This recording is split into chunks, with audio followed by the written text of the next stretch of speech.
தொழில்துறை அமைச்சர் டிஆர்பி ராஜா அவர்கள் இருக்கிறார்கள். நாங்கள் 15,000 கோடிக்கு நாங்கள் பாக்ஸ்கான் முதலீட்டை கொண்டு வந்திருக்கிறோம், இன்னைக்கு செய்தி வந்திருக்கு.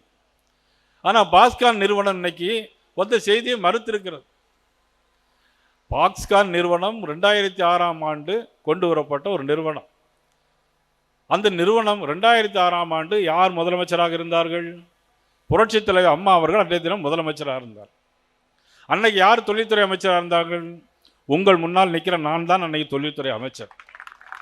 ஆனால் 2006ஆம் ஆண்டு பாக்ஸ்கான் நிறுவனத்தை 15,000 கோடி ரூபாய்க்கு நாங்கள் கொண்டு வந்தோம் என்று யாரோ பெத்த பிள்ளைக்கு இவங்க அப்பான்னு பேர் வைக்கிறாங்க.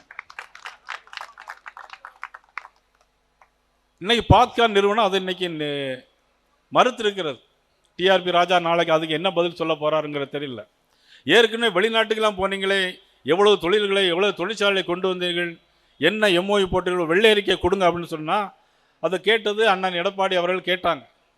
அண்ணன் எடப்பாடி அவர்கள் கேட்கும்போது ஒரு சின்ன வெள்ளை பேப்பர் அப்படியே காட்டி இதுதான் வெள்ளை அறிக்கை அப்படின்னு சொல்கிறார். ஒரு அமைச்சர் இப்படி பதில் சொல்லலாமா? டெப்டி ஸ்பீக்கராக இருந்த அண்ணன் விபி துரைசாமி அவர்கள், நாடாளுமன்ற உறுப்பினராக இருந்தவர்கள் ஒரு பேப்பரை காட்டி இதுதான் வெள்ளை அறிக்கை அப்படின்னு சொல்லி சொன்னால் அதில் என்ன? எல்லாமே போய், அரசனும் போய், ஆண்டியும் போய், இங்கே எல்லாருமே போய். திமுகவை பொறுத்த மட்டும்